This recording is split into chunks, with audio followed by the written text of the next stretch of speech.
En este video vamos a analizar las respuestas de estudiantes de ingeniería y de derecho para saber su pensar ante distintas situaciones o retos que tienen ante la vida laboral, la escuela, los proyectos, conocer su postura y cómo piensan utilizar los conocimientos de sus carreras en sus planes a futuros o proyectos.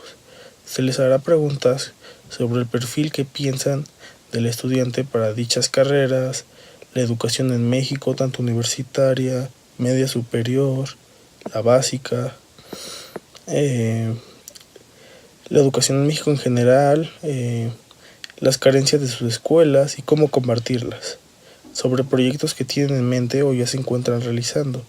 Entonces se les van a formular varias preguntas y los invito a ver este video. Gracias. Bueno, yo soy René, tengo 21 años, soy estudiante de la Ingeniería en Sistemas Computacionales y voy en quinto semestre. Hola, soy Bruno, tengo 20 años y soy estudiante de Ingeniería en Sistemas Computacionales del quinto semestre en la Escuela Superior de Cómputo del IPN.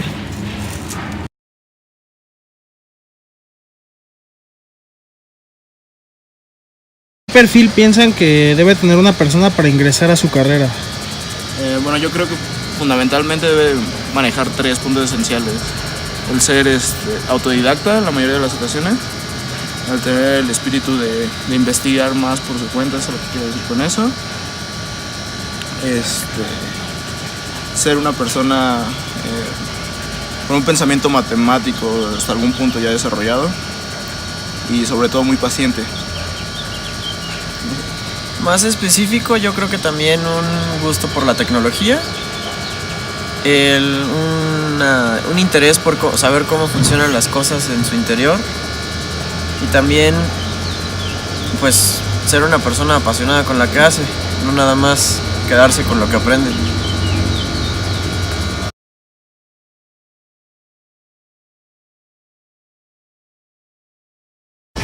Bueno, ¿ustedes recomiendan que los estudiantes que ingresen a esa carrera tienen que tener una formación en los bachilleratos del Politécnico, como son los CECITs o las BOCAS, como les llaman?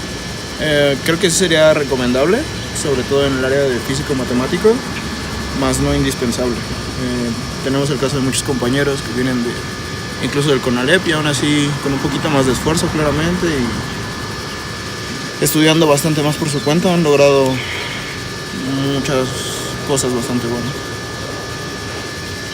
No es indispensable, digo, la ventaja es que encaminan mucho hacia el tipo de formación que recibimos ahora en superior, nos facilitan muchísimo la vida, pero inclusive no es necesario venir de una misma área, sino puede ser fácil para aquellos compañeros que sepan realmente estudiar y simplemente ser un poquito más autodidactas y con las ganas de aprender. Yo creo que es necesario, es suficiente. Ok, entonces no es necesario en su totalidad, pero sí ayuda para facilita mucho la el carrera. Podríamos concluir que realmente es eso, facilita las cosas y se vuelve mucho más fácil cursar esa carrera. Y por ejemplo, a los compañeros que vienen de otras áreas, ¿qué herramientas o qué les recomiendan hacer para anivelarse a los que vienen de CECIT o en específico del área de físico-matemático? Sobre todo Estudiar mucho. Te das cuenta que un libro es tu mejor amigo, que alguna página, algún foro de internet también te puede sacar de un problema. Profesores. Sí, los profesores es buena. Tienen horas de asesorías. De hecho, la misma escuela, SCOM, te ofrece cursos Un curso por así decirlo, de apoyo, de nivelación. De área básica. ¿Esos cursos son gratuitos? Así es, son gratuitos. Sí, son gratis. Ok, bueno.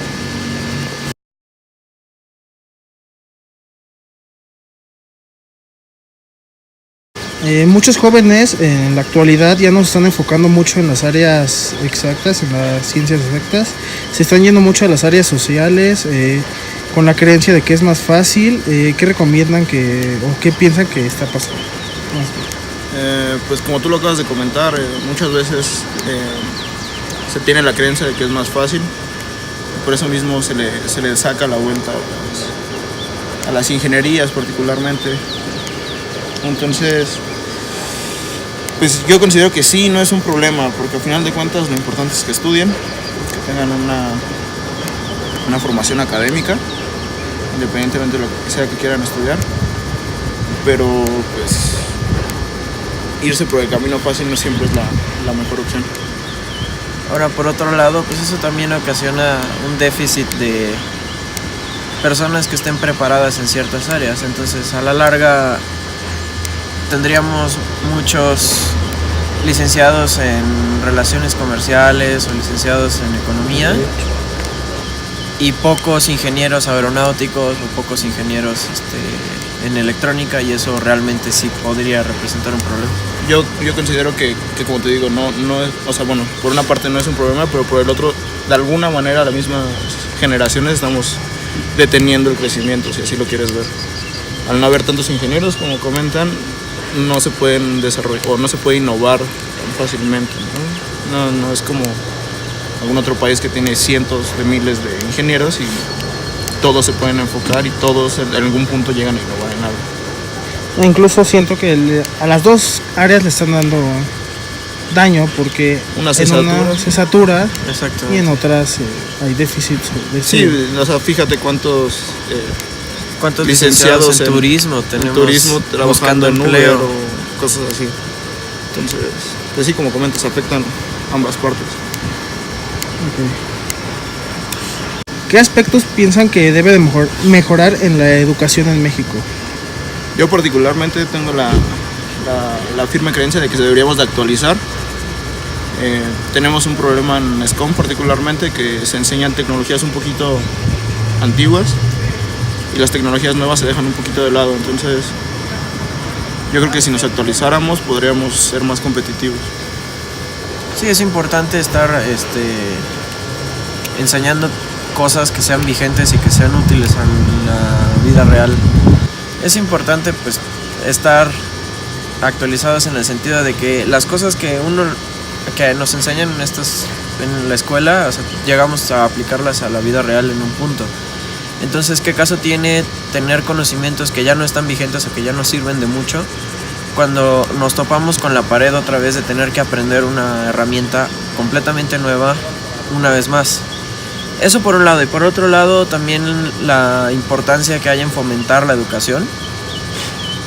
Es necesario hacerle entender a las siguientes generaciones que sí, tal vez una carrera superior no es 100% necesaria, pero es una herramienta muy valiosa que los puede ayudar a triunfar en la vida.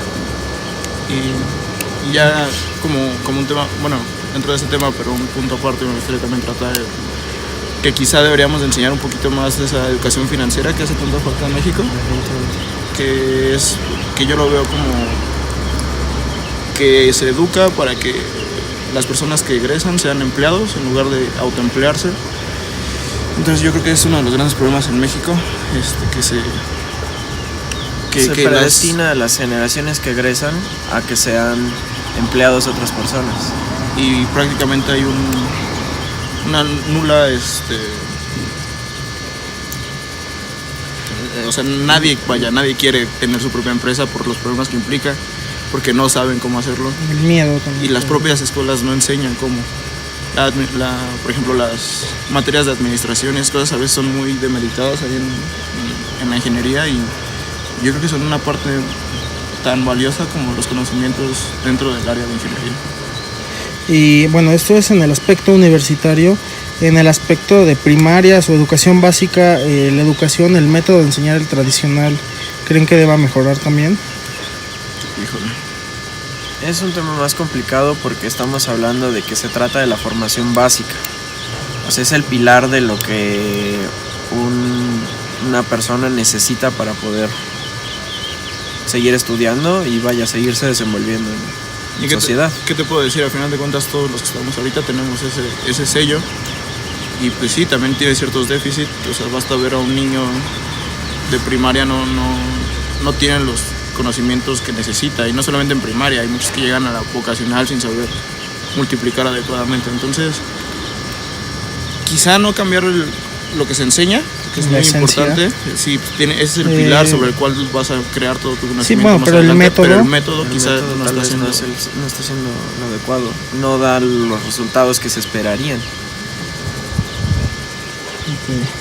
Ustedes como estudiantes han emprendido, tengo entendido, tienen una pequeña empresa, ¿nos pueden platicar un poco de su proyecto?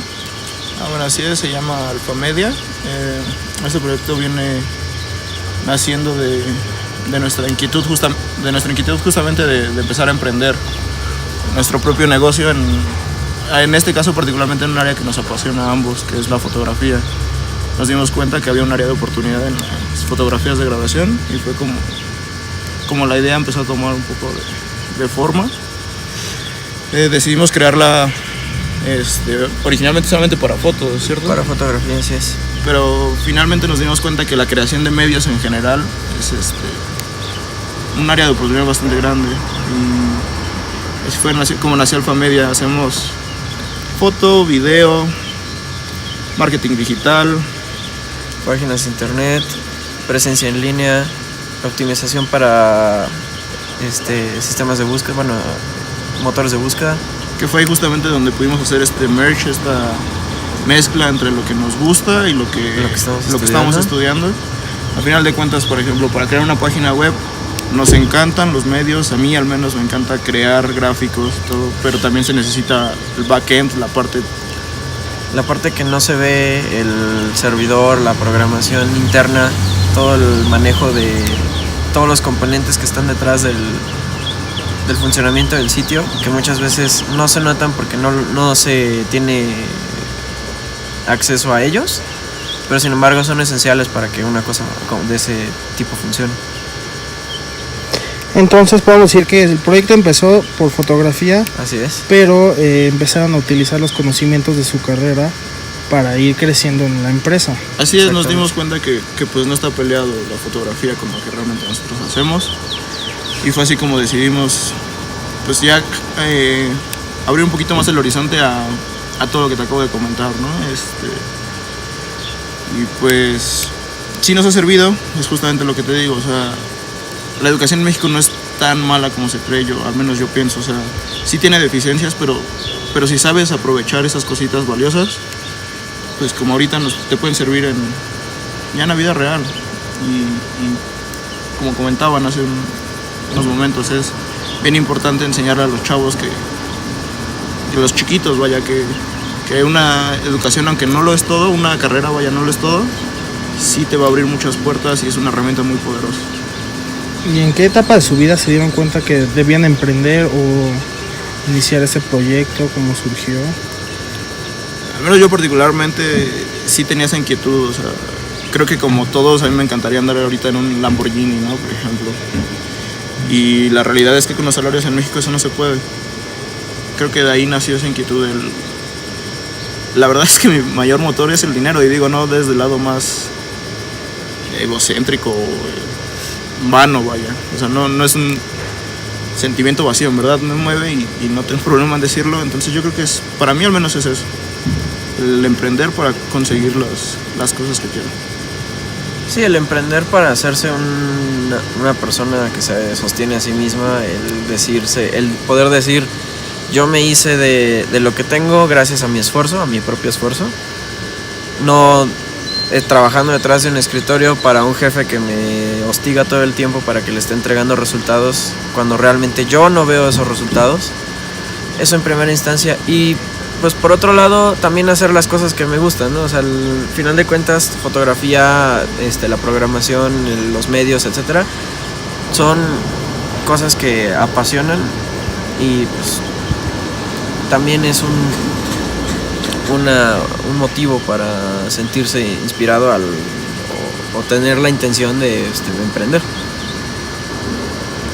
Sí, se dice, bueno, como tu pregunta, que en México pues el tener o desear dinero pues es malo, pero en otros países el ser ambicioso es como una cualidad. Es una cualidad, ¿no? Sí, claro. Entonces pues sí, o sea, creo que pues sí, nuestra propia cultura nos dice, si tú piensas solo en dinero y si solamente quieres tener dinero, es un sentimiento vacío, ¿no? Un deseo vacío. Eso no te va, o sea, busca algo que sí te mueva, pero pues yo creo que a todos nos encanta poder mínimo sustentar todos nuestros gastos, no depender de nadie, no depender que si tu jefe hoy te dio el extra que necesitabas para pasar la quincena. Yo creo que también te da tranquilidad, ¿no? O sea, hace poco tiempo escuché que arriba de 100,000 pesos mensuales se vuelve ya, pues ya innecesario, pero todo por debajo, literalmente el dinero te compra la felicidad. Porque literalmente puedes pagar casa, literalmente puedes pagar, puedes pagar todo lo necesario para estar bien. Entonces, tal cual, te compra la felicidad. Sobre el Politécnico, ¿qué problemáticas consideran ustedes que afronta el Politécnico en la actualidad? Mira, aquí yo creo que este es el experto, es muy institucionalista. Yo tuve la fortuna de pertenecer al consejo técnico consultivo de mi escuela, de mi vocacional, cuando estuve el último semestre. Y pues ahí se da uno cuenta de todas las deficiencias que hay, ¿no? En primera instancia, el olvido que hay de parte de las autoridades más altas, de la dirección general, de la dirección de educación media superior, de la dirección académica y de la administrativa, sobre todo porque existen cuestiones, muy sencillas, pero que al sumarse se vuelven problemas complicados. Por ejemplo, el mal estado de los salones, el mal estado de las instalaciones en general, visualmente, cosas tan sencillas como poder tener jabón en los baños, y eso a veces se vuelven un poquito molestas, sobre todo para los estudiantes, porque es una necesidad. Eso por un lado. Y por otro lado, los problemas básicos que hay en el país, como la corrupción, como la negligencia de las autoridades, entre otras cosas, se replican de una manera muy extraña en las escuelas. Decía el presidente del consejo en aquella ocasión que cada escuela es como un país chiquito. Entonces todos los problemas que tiene un país los tiene una escuela en una escala más pequeña.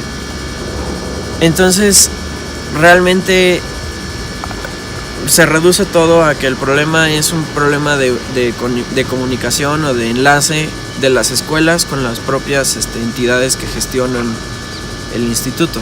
Al final de cuentas, la dirección general se encarga de solucionar de manera generalizada, por así decirlo, valga la redundancia, todos esos problemas para todas las escuelas, y al final de cuentas hay ahí pequeños detalles que se van omitiendo, y al final el problema repercute no en la dirección general ni en la dirección de educación media superior, sino en las escuelas por sí solas.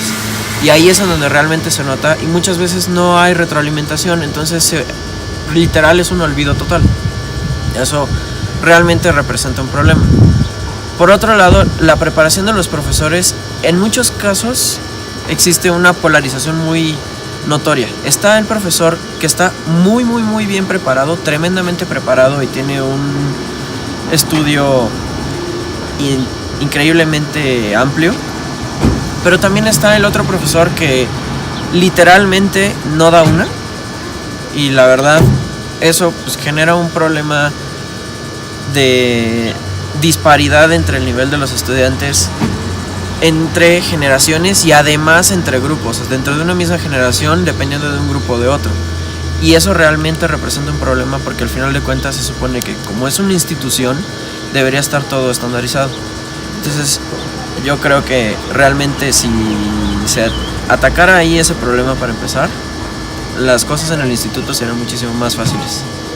¿Crees que esa problemática se deba a falta de democracia o interés en los estudiantes para exigírselo a sus autoridades? Por parte sí, porque al final de cuentas los que tenemos la responsabilidad de quejarnos somos nosotros, de entrada. Y pues también existe pues la negligencia de parte de las autoridades de las escuelas por sí solas, o sea, no tanto de arriba, sino también a nivel local. Pero en primera instancia sí se trata de un descuido de los estudiantes, porque al final de cuentas les resulta fácil decir, ¿qué importa? que realmente tener la iniciativa de quejarse y pues ocasionar un cambio. Soy Fanny, estudiante de Derecho de sexto semestre y tengo 20 años. Ok, Fanny. Oye, ¿qué perfil piensas que debe tener una persona para ingresar a la carrera que estás estudiando? Pienso que no tienes que tener un perfil en específico, simplemente en sí, de manera general, es que tengas un interés social en cuanto a lo que se lleva a cabo, tu comunidad y más que nada principios básicos de justicia. Oye, ¿y piensas que es necesario llevar en la preparatoria ya encaminado, por ejemplo, en las áreas las ciencias sociales, o puedes entrar así de lleno si vienes de área 1, pues meterte a estudiar derecho? Bueno, siento que realmente no es necesario, de extrema necesidad, el haber ya cursado las materias previas a la rama de Derecho, porque yo sí las cursé en el CCH, pero siento que tengo compañeros que no las cursaron y aún así no hay gran diferencia en cuanto a sus aptitudes y las capacidades o conocimientos que hayan adquirido previos al ingreso a la carrera. ¿Qué piensas de que muchas personas están enfocando en carreras como Derecho y la están sobresaturando? Incluso hay universidades que se dicen universidades patito y están dando las materias de Derecho. Pienso que este es un gran problema social debido a que la carrera sea barata. Y cuando digo esto me refiero a que ya hay tanta demanda, ya hay tantos abogados y tal vez muchos no tienen los conocimientos necesarios para representar a su parte y por lo mismo pueden llegar a perder los casos y además se cae mucho en la corrupción. ¿Qué aspectos piensas que debe de cambiar la educación en México? ¿La educación básica? ¿La educación básica en México? Sí. ¿Qué aspectos cambiar? Siento que tal vez las materias conforme las llevamos está mal el esquema porque nos saturan de conocimientos y realmente son conocimientos que llegamos a olvidar en la cantidad de años que cursamos y aparte los damos de manera muy general, el calendario de vacaciones está mal estructurado y también en cuanto a las horas impartidas en clase están mal estructuradas. Por ejemplo, ¿el método educativo es el correcto? El método educativo no me parece el correcto por básicamente los horarios y la atención a los alumnos, sin contar que hay zonas del país que ni siquiera tienen los recursos necesarios para brindar la correcta educación. Ok, ¿y en tu facultad crees que es correcto el método de enseñanza? ¿O crees que hay deficiencias? ¿Debe mejorar algo? Considero que hay muchas deficiencias en la facultad por parte tanto de los alumnos como de los maestros. Muchos no enseñan la parte práctica sino la teórica y no nos enseñan a cómo ya litigar en el mundo laboral. Okay. Oye, Fanny, ¿y tú tienes proyectos como estudiante a futuro, a largo plazo, mediano plazo, corto plazo que nos quieras compartir? Que hayas adquirido los conocimientos de tu carrera, que hayas sido quiero hacer esto o algo así. Pues quizá como proyecto a corto plazo es titularme de la carrera, concluirla en los años respectivos y a mediano plazo sería poder especializarme en alguna área. Mis áreas de interés tal vez serían en cuanto al mercantil, el fiscal y el laboral, por supuesto. Al momento de una especialización a mediano plazo me refiero a que también me gustaría obtener un puesto o conseguir un puesto, no tanto quizás en el litigio, sino más bien en una secretaría, porque siento que está muy descuidada la parte de los funcionarios y la cuestión del litigio ya está muy saturada. ¿Tú vas por una cuestión social o por personal, lo de las secretarías? Cuestiones personales. Okay. ¿No te interesaría de algún día tener tu despacho propio o te gustaría entrar más en una empresa ya establecida? Sí, sería un despacho propio, pero te digo que sería eso ya quizás a un plazo mucho más extenso que el mediano, el corto, porque lleva más trabajo, necesita más planeación, más estructura y sería un despacho quizás en lo mercantil. Okay. Bueno, Fanny, muchas gracias por la entrevista. De nada. Podemos concluir este video sabiendo las posturas de unos jóvenes con varios proyectos como el caso de René y Bruno, que están trabajando en una pequeña empresa de fotografía y servicios tecnológicos con ambición de crecer, críticos de la situación de su escuela, y a una joven Fanny que se encuentra en una posición más planificada sobre sus planes de vida, dedicada a los estudios de Derecho y llevando un ritmo de vida más organizado, más programado. Y son dos matices que muchas veces se cree que son totalmente diferentes, pero en realidad comparten muchos puntos de vista.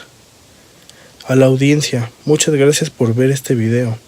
Espero sirva de reflexión escuchar la voz de los universitarios y sus inquietudes y sus metas, el saber por dónde se dirigen. Muchas gracias.